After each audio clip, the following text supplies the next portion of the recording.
Hello and welcome to this tutorial on how to use voice typing in Google Docs. To start using your voice to type, open a Google Doc in Chrome and click on Tools and then Voice Typing. Alternatively, you can use the keyboard shortcut Ctrl Shift S. A pop-up window will appear on your Google Doc with a gray microphone button in the middle. Click it to activate the voice typing function. If you haven't done so already, allow Google Docs to access your microphone.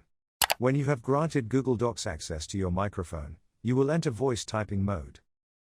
If you don't say anything for a while, the microphone icon on the left will go from red back to gray.